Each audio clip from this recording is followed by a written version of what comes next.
প্রিয় সম্মানিত মৎস্যচাষী ভাই ও বন্ধুরা, আশা করি সকলেই ভালো আছেন। দেশ ও প্রবাস থেকে যারা আমার এই ছোট্ট ভিডিওটি দেখছেন তাদেরকে অনেক অনেক প্রীতি ও শুভেচ্ছা জানিয়ে শুরু করছি আমাদের আজকের নতুন ভিডিও। ভিউয়ার্স, আজকের ভিডিওতে আপনাদের সামনে আলোচনা করব কিভাবে আপনি অল্প সময়ে থাই পাঙ্গাস মাছের পোনা চাষ করে বাজারজাত করবেন এবং বেশি লাভবান হতে পারবেন। তাই ভিডিওটি কেউ কেটে কেটে না দেখে অবশ্যই সম্পূর্ণ দেখতে থাকুন। কেটে কেটে দেখলে কিছুই বুঝতে পারবেন না। তো চলুন মূল ভিডিওটি শুরু করা যাক। ভিউয়ার্স, থাই পাঙ্গাস মাছ আপনি চাইলে মাছগুলো একক বা মিক্সরভাবেও চাষ করতে পারবেন। আপনারা যারা বায়োফ্লক পদ্ধতিতে মাছ চাষ করতে চান তারা চাইলে মাছগুলো বায়োফ্লক পদ্ধতিতেও চাষ করতে পারবেন। কিন্তু এই মাছগুলো অনেকেই সঠিক পদ্ধতিতে কিভাবে চাষ করতে হয় জানেন না।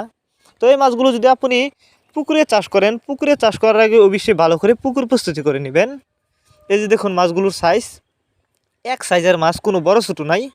এই মাছগুলো আপনারা যদি চাষ করেন অল্প কিছুদিন চাষ করে মাছগুলো বাজারজাত করতে পারবেন। আর যারা উন্নত মানের থাই পাঙ্গাস মাছের পোনা চাষ করতে চান কিন্তু কোথাও পাচ্ছেন না, তারা চাইলে এই মাছগুলো আমাদের কাছ থেকে সংগ্রহ করে চাষ করতে পারবেন। এই মাছগুলো আমাদের কাছ থেকে সংগ্রহ করবার জন্য আমাদের ভিডিও টাইটেল এবং ভিডিও ডেসক্রিপশন বক্সে আমাদের ফোন নাম্বার দেওয়া আছে। নাম্বার সংগ্রহ করে আমাদের সাথে যোগাযোগ করে মাছগুলো সংগ্রহ করতে পারবেন এবং আপনি চাইলে সরাসরি আমাদের ঠিকানা এসেও নিতে পারেন। আমাদের যোগাযোগের ঠিকানা ময়মনসিংহ তিরশালতলা।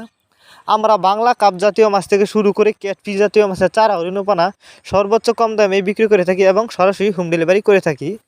এই যে দেখেন, আপনি চাইলে এই মাছগুলো অন্য অন্য ক্যাটফিশ জাতীয় মাছের সাথে মিক্সরভাবেও চাষ করতে পারবেন।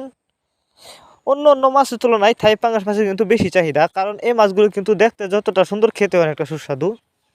আর যারা থাই পাঙ্গাস মাছের রেণু চাষ করতে চান তারা চাইলে থাই পাঙ্গাস মাছের রেণু আমাদের কাছ থেকে সংগ্রহ করতে পারেন। যে কোনো মাছের চারা হরিণোপানায় আমরা বিক্রি করে থাকি।